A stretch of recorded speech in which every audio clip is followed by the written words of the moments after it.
am Desi Fines, and we are playing LA Noire in its entirety on this channel. So if you're interested in that, subscribe. Today, we are going to be talking about the Black Dahlia murder and the werewolf and the homicide desk of LA Noire. I noticed that some people get confused when they think about in depth, like how did Mason Garrett even know who he was going to frame, but we're here to talk about it.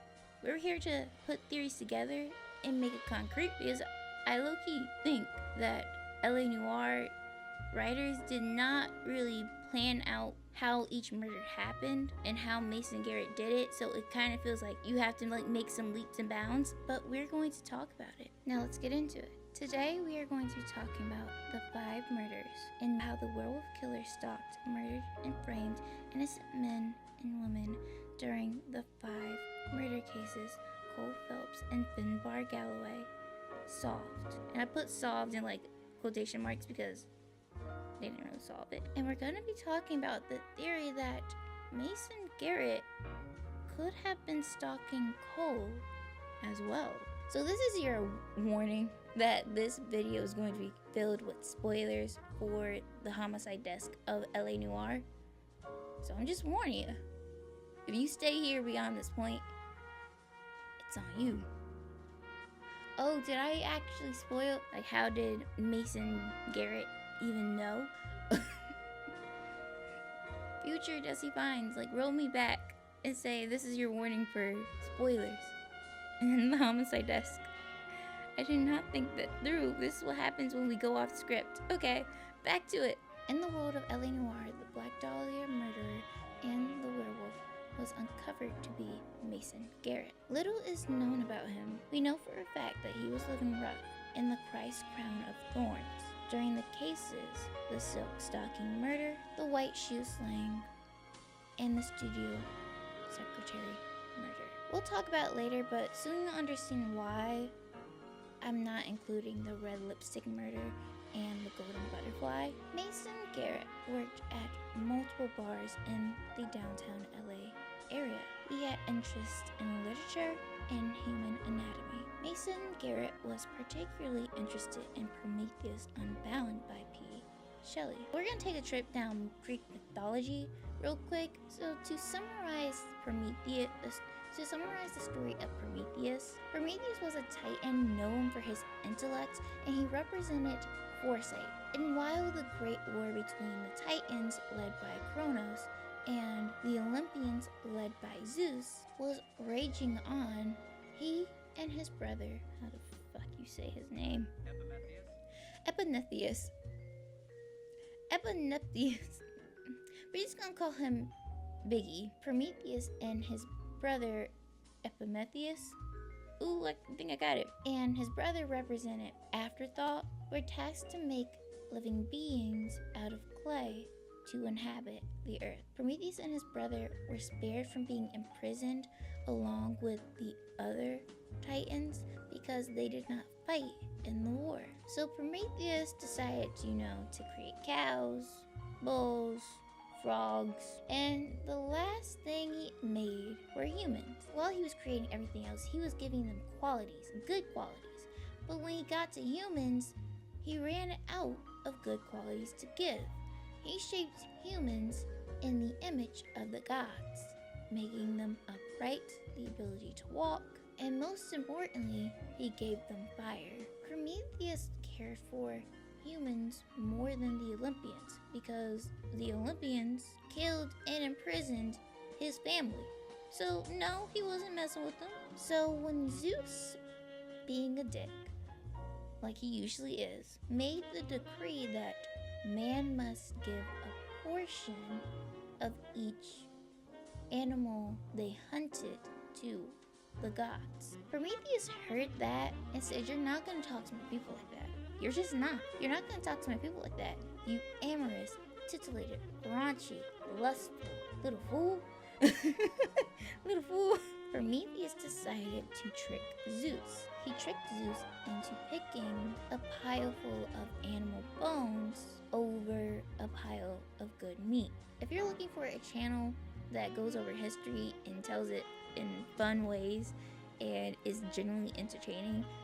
There's a channel called Briefed, and I watch this channel all the time. And if you just want to learn about history, Greek mythology, his Greek mythology videos are the best. Go head down to Brief. I'm putting his link in the description box to his channel. Check him out. He's really just like the best. But back to the summarization. Prometheus, ironically, the representation of foresight, could not foresee this coming. Zeus, exuding SDE, became furious and said, "You want to play stupid games? Win stupid prizes." And he snatched the fire away from the humans. But Prometheus sees his people down below in darkness. He's like, I just can't let this go. I can't let them just be in the dark. It's scary. I'm joking. But so Prometheus decided to take a torch, lift it up to the sun, light it on fire, and give fire back to man. But if you know anything about Greek mythology, you know Zeus is an ornery little man. Zeus, actually very creatively, his punishments were very creative. Zeus decided to punish Prometheus. You may think, oh, he might be imprisoned with his family, like in the underworld, right? Or he might be like an indentured servant. No, Zeus decided that he was going to chain Prometheus to a rock, and every day an eagle would fly down, and it would devour his liver. And because gods were immortal, it would just regenerate. So day after day, he had to be in excruciating pain, having like an eagle peck into his skin and like take out his. It was a thing. It was a thing. And I believe Zeus actually transformed into that eagle too, like so he can do it himself. But yeah, he's a petty little man. He's a petty little man, Zeus. But it was quite creative. But back to Mason Garrett. He saw himself as Prometheus and Zeus. Mason is the half-brother of a very powerful political figure. While the game doesn't tell us what office he's in, I narrowed it down to this sibling had to either work in the executive or judicial branch or be a senator. Usually figures who can have that much sway to make the LAPD drop their mounted head. These figures usually come from a family of career politicians, a family from wealthy businessmen and women, or at the very least, accumulated wealth and power during their time in office. Whether Mason's family was wealthy or not, for Mason, it was probably pretty hard to live up to the success of having a sibling who is in a powerful station in the government. We don't know what happened between Garrett and his family, but for him to be living rough in an abandoned church, either Mason Garrett ostracized himself, I don't even think I said that, ostracized himself from his family, or he was the black sheep of the family. He probably shut himself away and felt like Prometheus. He's not like the humans he favored, and he's been discarded and punished by the gods. In Mason's case, humans are the people he serves, the people that he sees walking, talking, being normal, and the gods being his family. He studied his victims like he studied Prometheus Unbound, like he studied the works of P. Shelley. Now let's get into my theory of how each case went. For each murder, there's a foundation. I know that some people believe that Mason Garrett was stalking, murdering, and planting evidence in the span of a couple hours. And on the night of the murders, that Mason got the victim's stories, their address, while serving them drinks, and then abducted them, collected evidence, and figured out who to frame. I think that theory stands up for the murder of Antonia Maldonado, the silk stocking murder. But for the rest, to me, the foundation goes as these murders weren't spur of the moment crimes of opportunity. Mason Garrett would bartend at multiple bars, but as we saw in the red lipstick murder, that Mason Garrett would get repeat replacements at the same bar. If you don't know how a temporary agency works, it's basically a person goes to a temp agency and they come to them as a worker. Businesses, clients will come to a temp agency asking for workers, either to fill in for someone or work for a couple of weeks, couple of days, and the temp agency will pick a worker and send them out. Temp agency clients usually use the same temp agency over and over again. People will get repeat replacements. So I believe he scouted lone woman. Not just any woman. The victim he would go after was a woman who was married, had relationship troubles, who came to the same bar frequently, and preferably he would choose women that when they did drink, they drank heavily. While carding people wasn't a common occurrence at bars during the 1940s, it only became routine in the 1980s. Some bartenders would card people back in those days. The drinking age in California during the 1940s was 21 years old. Mason would ask to see their license. And what's the best way to get a woman to open up to you? You flatter them. Most of the victims were over the age of 35, except Antonia Maldonado. He probably asked them for their age, then asked to see their license, to be sure. And his excuse for asking for their license, he probably said, "You just don't look X age." And then either the women would go on to tell them about how many children they had, or tell him that he was sweet for saying that. And that is how he would get the victim's address. And when he gets off shift that night, he starts stalking. He waits until he meets them again at the same bar, or he waits for them to be somewhere that he can easily kidnap them. The Black Dahlia murder is an actual real life murder, but in the game, they say that Mason Garrett murdered Elizabeth Short too, so we're just gonna talk quickly about the theory of how that was handled. Garrett obviously stalked and killed Miss Short. One of the letters that Mason Garrett, in the real life murderer, sent to the police said that Elizabeth Short deserved what she got. There had to have been a confrontation that led Garrett to feel slighted. So he stalked and hunted down and tortured and killed Mrs. Short. There's one fatal mistake that Garrett did. He didn't leave the police a plausible suspect, and the LAPD is still looking for him months after the murder had taken place. So now he knows that he has to make sure he gives the LAPD a suspect to sink their teeth into. The red lipstick murder. Celine Henry was an aviator back in her day. She flew and she had stories to tell. But then she met her husband, Jacob Henry, and they settled down. She fell into the role of mother and wife. But these were roles that didn't keep her satisfied. She missed the days that she went flying.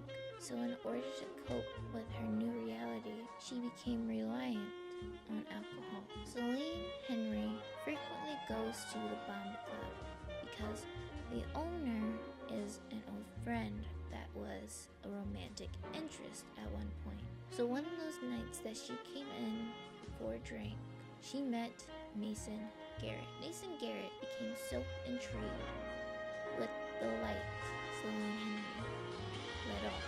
She captivated other patrons with the stories of her flying days, so much that they became enamored with her. So Mason started to stalk Celine and her husband Jacob Henry.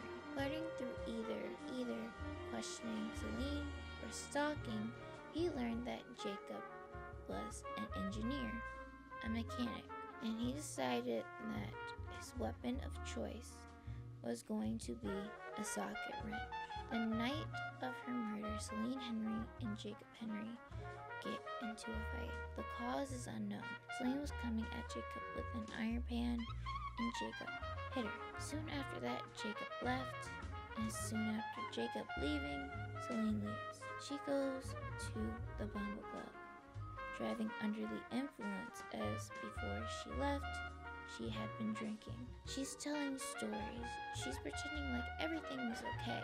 But the swollen eye is telling a different story to everyone who saw her. Dick McCall was serving her, and when he believed she had too much, he tried to call Jacob, but Jacob said no. This night was the night that she pushed Jacob too far. But Celine is a grown woman, and she decides she wants to leave with a man named Alonzo Mendez.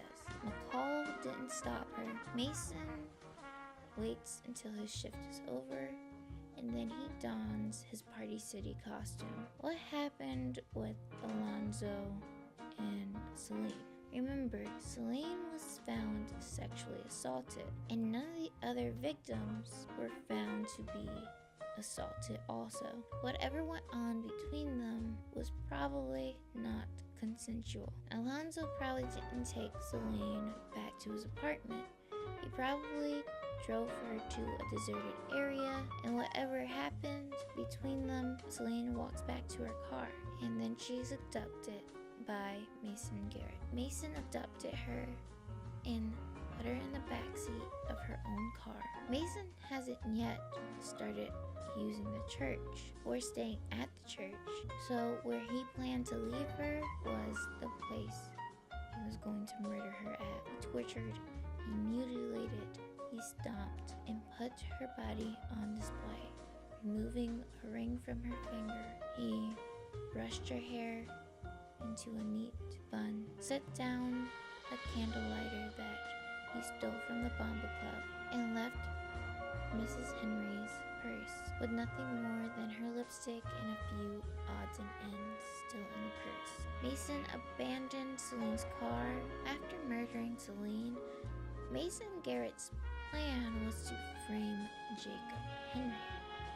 But when he broke into the apartment, he sees the note on the fridge, realizing that that plan isn't going to work. He has to set his eyes on someone new, the man that Celine Henry left with. And to be honest, I really don't know how Mason Garrett got Alonzo's address. The two ways that I find that it could be plausible is that Mason was going between a patron at the bar or her husband, and decided to get the address of the patron of the bar that he was interested in that would make a good prize to the LAPD, or because Alonzo has been to the Bumble Club a couple of times. There could have been a time where Alonzo got really drunk and couldn't drive home, so he asked Mason, the bartender, to call him a cab and gave Mason the address, and Mason kept it in his back pocket just in case.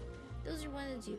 Tell me if you have a different theory, but those are my two theories. Mason checked his ID. However Mason got his address, Mason waited until Alonzo went to work the next morning. Either he jimmied the front door or found another way around to the roof and entered through there. He placed the box on the ground and he left through the window. The shoes next to the bed wasn't placed by Garrett, because if those were the shoes that Garrett wore, they would have blood on them. And I rest assured, Garrett was not cleaning off blood to give to a man he's about to frame. Later that day, he goes to work. He meets Cole and Finbar.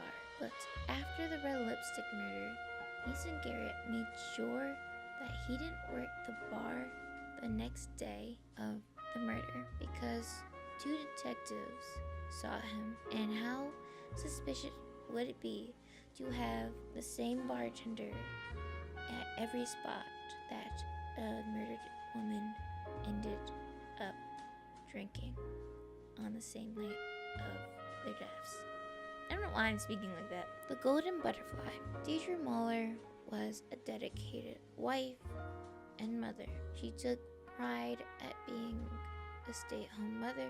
She was a part of the PTA, and her pride and joy was her daughter. But things weren't happy at home. Her husband, Hugo Muller, had a violent side to him. He was easily agitated. It seemed as though Deirdre and Hugo would have these fights frequently. So more than likely to get out of the house away from Hugo, Deirdre went to a bar to have a drink or two to settle her nerves before she had to go back home. And this is where she met Mason.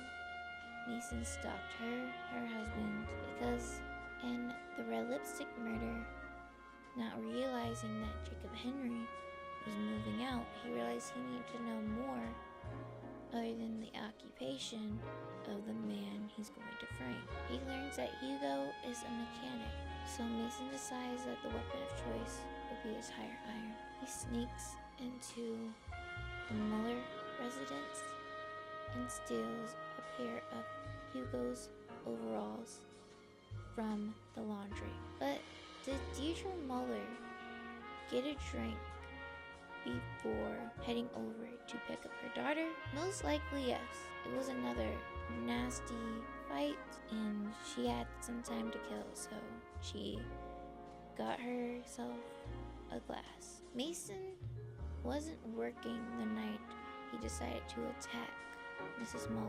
He assaulted Mrs. Muller in the parking lot and put her in the backseat of her car and drove away. And like in the red lipstick murder, where he was bringing Deirdre was going to be the place that he murdered, displayed her body, and leave clues for the police to find. And just like every murder, he decided to strangle Deirdre Muller with a triple braided rope. He stomped her, he tortured her, he took off her ring, and he left all the clues he wanted to at the crime scene. After the murder, Mason wanted Hugo to be the man he framed, a man who has a history of hitting his wife, anger issues, perfect man to frame. But there was no way he was going to be able to get a box or some evidence in the Muller's residence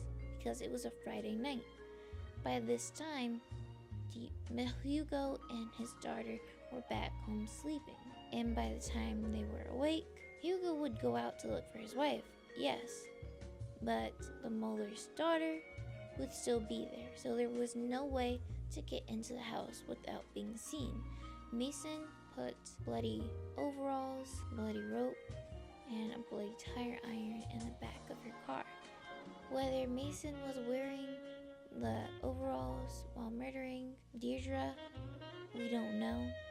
I imagine that he just wiped some of her blood on it. So the night he went to the parking lot to place Deirdre's car there, Eli Rooney and the school's custodian sees him. But in the dark, under a poorly lit street light, the custodian couldn't get a good look, and neither could Eli Rooney. Mason gets out the car and he drops a golden butterfly brooch that he took off of Deirdre's body. So this is why the custodian got confused with Muller. If you failed both interrogations, Muller will walk out and the custodian will be walking in, and the custodian will yell, that's the guy I saw walking from the car. If we look at Mason Garrett and Hugo Muller side by side, they have fair skin, black hair, and the dark, yeah, they could look the same. Hugo looks a little bit, huskier than Mason Garrett, but he saw what he saw.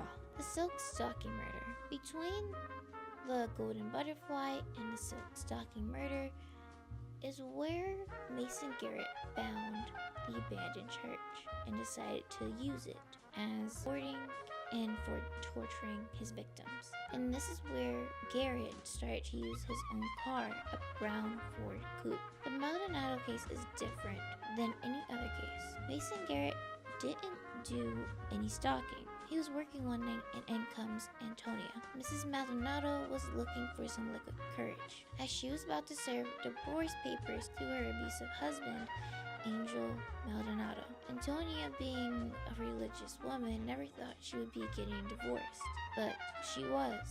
Angel was just too controlling, too possessive, and abusive.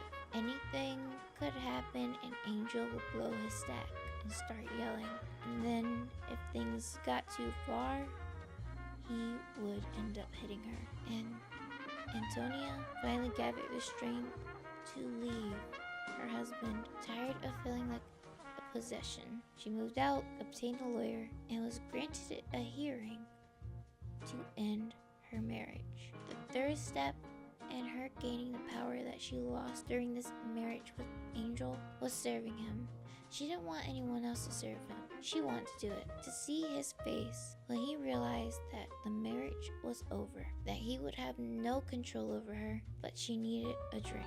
Unfortunately, before she could be truly free of Angel, she met the devil, and he was serving drinks at the El Dorado bar, and she fits all the criteria to be his next victim. She has a couple of drinks, and she's brave.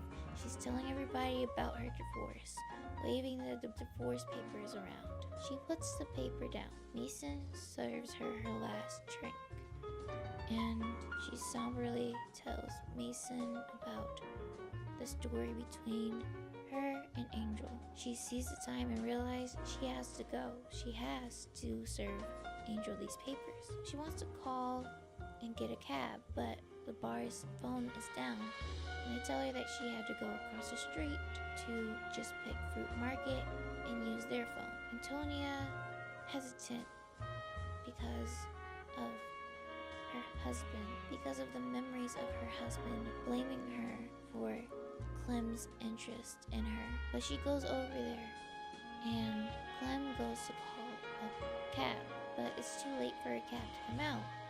So he was going to offer to take her home.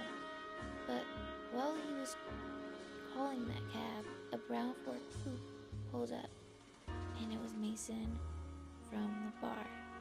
Happy to see a friendly face, he asked her if she wanted a ride, and she said yes, and she got into the car. They drive to Angel's apartment. Mason waits for her as she goes up. Antonia knocked on Angel's door, and he opens it. He and his brother were having a drink. Antonia goes in there and tells Angel that she wants a divorce, and she's serving him papers that she left at the bar.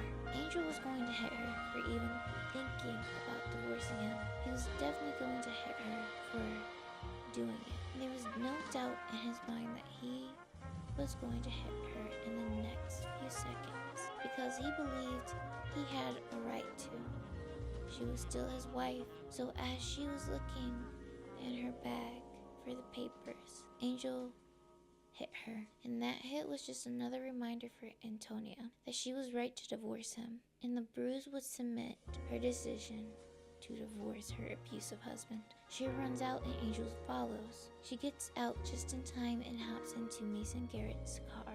It was probably so freeing to attempt to serve Angel, probably remembering the look of shock on his face. And she recounts what just happened to Mason and who was there to see Angel's abuse. She tells Garrett her address, but soon realizes that they're not going in the direction of her room and board.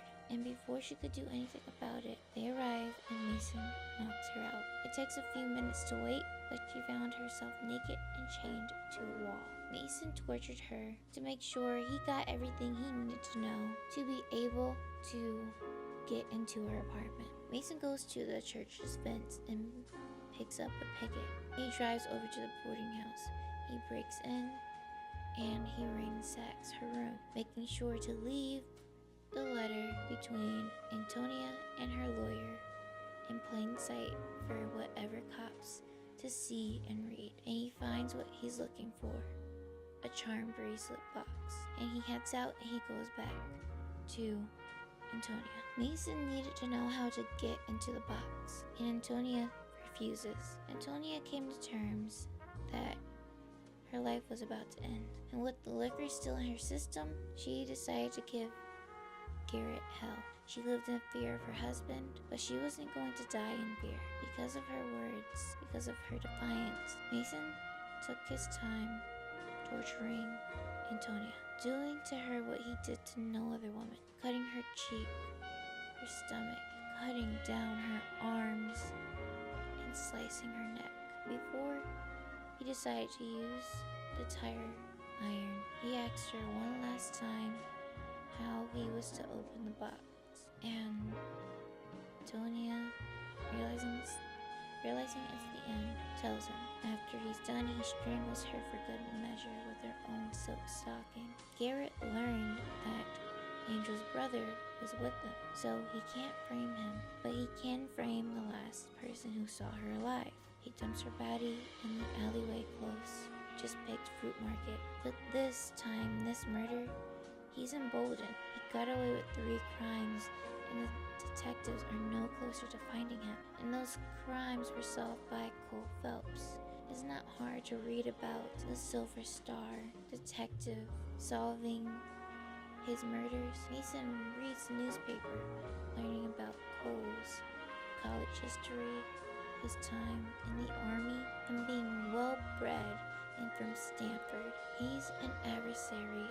He's a worthy opponent for Mason. He created a little game just for Cole, almost certain that Cole would be leading this investigation. He allows the detectives to know her name, her address, leads them to the view of just picked fruit. When Clem is out for his deliveries, Mason sneaks into the back room. He places the box in the drawer. He leaves the scalpel and the tire iron on the desk, and he leaves. The white shoe slaying. Teresa Tarleton was a woman who wanted to live. She loved her children, she loved her husband, but her husband isn't the man he used to be. A man who wanted to live life with her. He was growing tired of her. He wanted to raise 2 kids and live the simple life. He was viewing Teresa as his 3rd kid, who he had to keep entertained. One night, she and Mr. Tarleton were invited to a friend's party. But Teresa didn't want to go. She'd rather spend the night with her husband dancing. An argument ensued before they left, leaving Teresa to put down the picture of her and her husband while she finishes some last touches on her makeup. The couple went to a friend's party. Mr. Tarleton went to go hang out with his friends, and Teresa had a few drinks. A game of poker was underway, and Teresa wasn't having any fun. She wanted to go dancing at her favorite spot, the Crystal Ballroom. She asked her husband to take her, and he turned her down. She stormed off. She got a cab to Baron's bar, where she is instantly preyed upon by Richard Bates and James Jessup. She's wanted to go dancing, and luckily, she did not get into the car with Richard Bates, because Bates has a history of sexual assault. She and James go to the Crystal Ballroom, but Teresa didn't want to go with him. She wanted to go with her husband. All the emotion of missing her children, missing her husband, wondering what she's doing wrong, comes bubbling to the surface as she drinks some more. She drank and talked to Mason Garrett, a bartender she had talked to before. James realized Teresa wasn't going to put out, and he does the bare minimum of not pushing her. Mason gets off shift before Teresa and James leave. The two want to head home, their own homes, so they call a bus together. But what they don't know is that Mason Garrett is following this bus, watching them from his car. He follows. Teresa sobers up a bit and feels a little bit embarrassed about crying about her life to a bartender and to a handsome young man who was interested in her, or was previously interested in her, but now seemed distant. To escape the embarrassment, and because it was so dark, she gets off at the wrong bus stop. She wanders across the street where Ackerman is waiting. Ackerman is a homeless encampment leader. Ackerman attacks Teresa, bruises the side of her face, pushes her onto the ground, and grabs her purse. But Garrett intervenes, which makes Ackerman leave. Garrett goes over to help Teresa up. Teresa, dazed and confused, didn't care it was the bartender she saw. She was relieved to see a familiar face who saved her from Ackerman. Garrett offers her a ride home, and she accepts. Teresa lays her head against the cool window and closes her eyes, but she soon realizes they're not going to her house, but they're at a church instead. Any fight she could have had was drained out of her by the liquor. Her reactions and movements slowed. It was easy for Garrett to subdue her. He gets Teresa undressed and chained to the wall. He goes back out and goes to her house. The house was dark as Mr. Tarleton and Teresa's children were asleep. Mr. Tarleton and their children were asleep. He cuts the boat rope outside for anyone to access and goes back to the church. Teresa's still drunk, but waking up, realizes she's being moved into a bathtub. She wakes up and starts to panic, but it's too late, and Mason begins to torture, kill her, and killed and strangled her with the rope he stole from her house. He puts her dress back on, keeping one shoe for himself as she didn't have a ring to take. Driving her up to the hill, he dumped her, positioning her head, legs, and arms, and he leaves. The plan wasn't to frame Ackerman originally, it was to frame Mr. Tarleton. But Tarleton and the children were at the house. There was no way of sneaking around, getting into the house. So he decides Ackerman is the best person to frame this on. He drives back to where he picked up Teresa.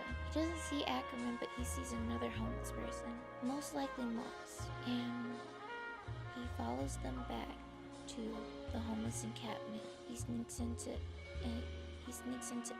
Ackerman's shack and plants the evidence. The bloody rope on the other table was Teresa's coin purse. It was placed there by Ackerman himself. It was the only thing that was worth anything to him that had been in Teresa's purse. I don't even think Ackerman even noticed the rope.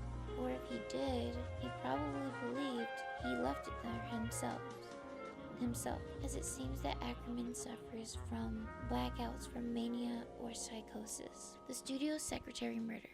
Evelyn Summers was a woman in her 40s who succumbed to an alcohol addiction. Summers wasn't always an alcoholic.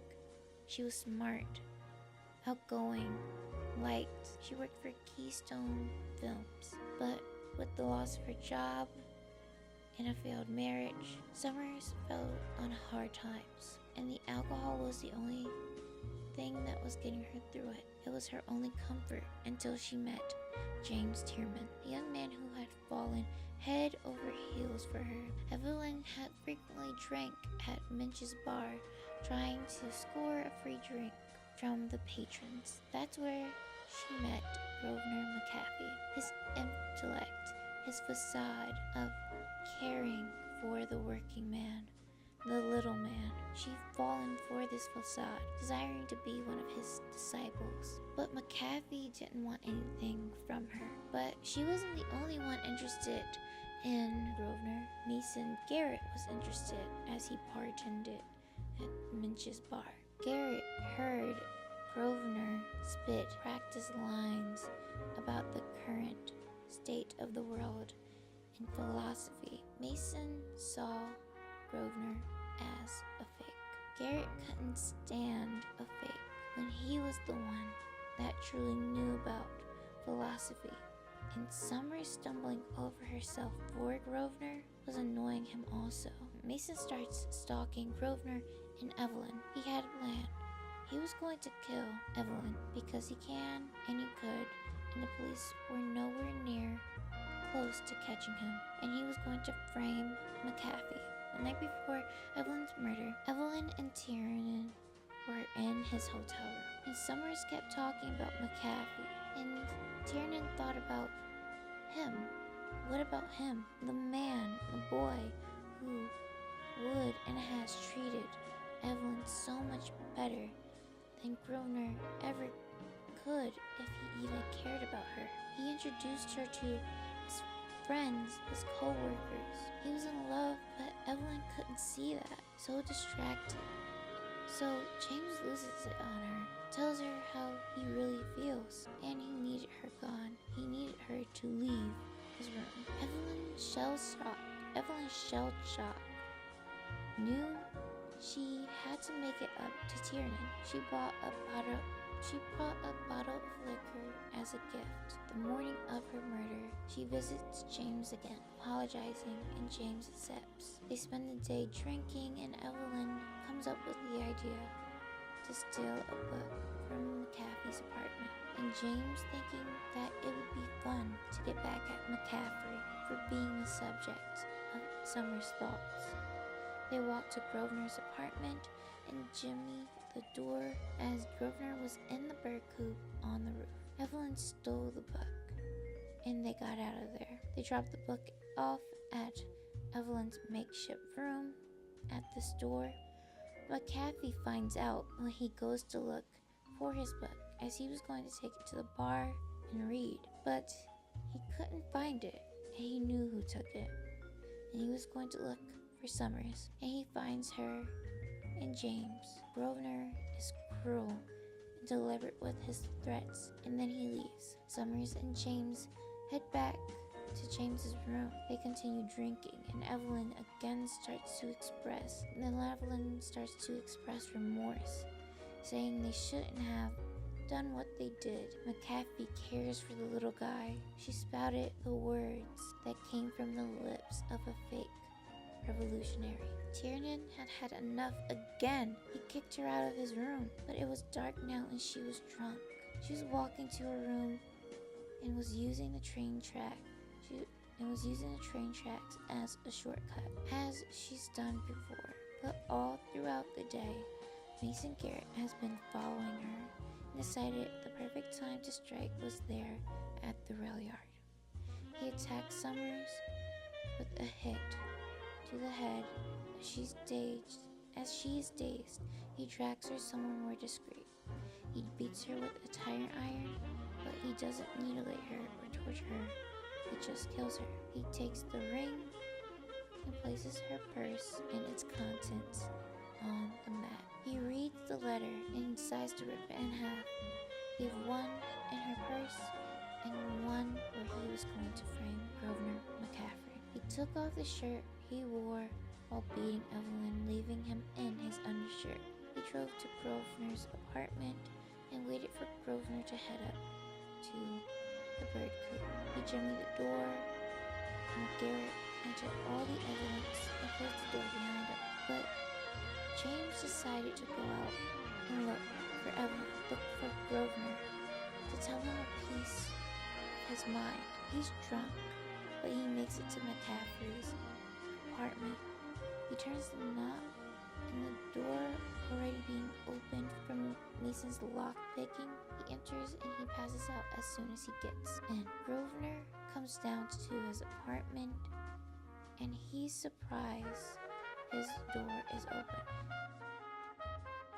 He walks in, and he's even more surprised to see James on the floor and bloody items next to him, and a letter on his table. He waits for James to get up, but he puts on the radio, and they're already talking about a woman being murdered, and that woman being Evelyn Summers.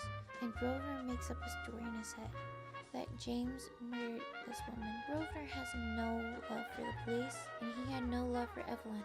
She stole from him, and she got what she deserved in his eye. So he promised Tiernan that he was going to dispose of the items, but he didn't dispose them quick enough. As Cole and Finbar find them, the Quartermoon murders. In the catacombs, we're met with Mason's eerie words. I don't think Mason was just stalking these women and their families. I think Mason stalked Cole too. He had to have read about Cole in the newspaper and read about Cole and Finbar solving his murders and meeting them before he realizes it wasn't Finbar solving these cases and in such a short amount of time, but Cole. And he's interested. He found a worthy opponent, so Mason stalks him and analyzes him. He was never going to be caught, so he made a trail full with puzzles and obstacles to make sure that the man who catches him is worthy of the trophy. He knew Cole could follow his trail, and it's no surprise for Mason when he sees Cole is there to confront him. But Finbar and Cole weren't smart enough to call for backup before heading into the church, so he was found out. It was getting old being in California, and the police were being so incompetent. They were arresting men with faulty stories and oddly placed evidence. They were arresting and convicting men with faulty stories about why and how these men killed these women. But Cole travels down into the catacombs and puts an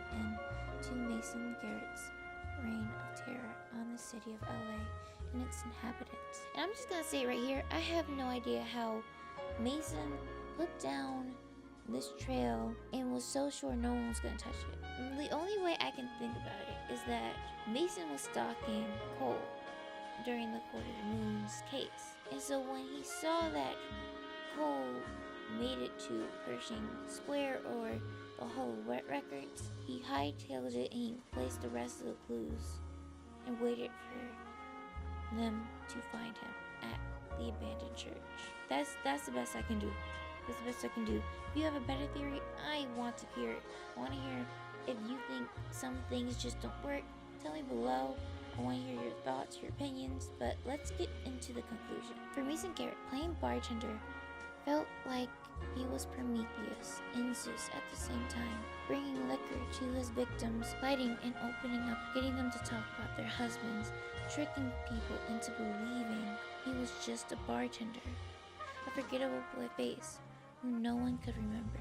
He was Prometheus, but his belief that he was better than the others and that he had the right to take their light away, to stalk his victims and take joy in life as he pleases, doing it just because he could, to believe he is the arbiter of punishment. That was the Zeus in him. See, the story of Prometheus is morally about multiple things, but I think two themes of the story is related to the homicide desk and to Mason Garrett. One is the constant battle between authority and free will. Each time Cole had to charge a suspect he didn't believe did the murder. The nature of governance versus the right to protest and resist. Each time Cole tried to tell Rusty, the captain, that these murders didn't seem right. And what will humans do when faced with a tyrannical rule? Cole, in hopes of glory and his desire to make up for his wrongs, obeyed the captain, ignored things that didn't make sense or wasn't possible. What did the LAPD do when faced with Mason Garrett's rule over the streets of LA? They blamed anyone else for these murders instead of honing their focus on a serial killer because of how it would look in the newspaper to let so many murders be left unanswered, and because it was a re-election year for the DA. But that is it for my theory about the homicide desk and Mason Garrett who haunted it. I'm so happy that you made it this far. Thank you for hanging in there. The homicide desk gave me, I was anxious. Every case was eerie because I knew how it was going to end. So if you enjoyed this video, please give it a like. Please give it a like. Please subscribe. Please comment, because a lot of work went into this. A lot of work. I hope you enjoyed the video. My camera died. That's how long the video is. But I would like to leave you all with a few words. I hope that in your day, whenever you're watching this, it was like, that came out fast. That you are brought luck, light, love, positivity, because you being here, you watching this video, you making it this far, you dealing with my changing hats and my coat in the middle of June and my raspy voice. You being here doing all that, subscribing, liking, has brought me love, light, luck, joy, and positivity. I'm so glad to see you here. So I want to see you in the next video, so please subscribe, and I'm excited. So take care of yourselves in this wild world, and I will see you at the next video. Dusty Vines signing off. Bye.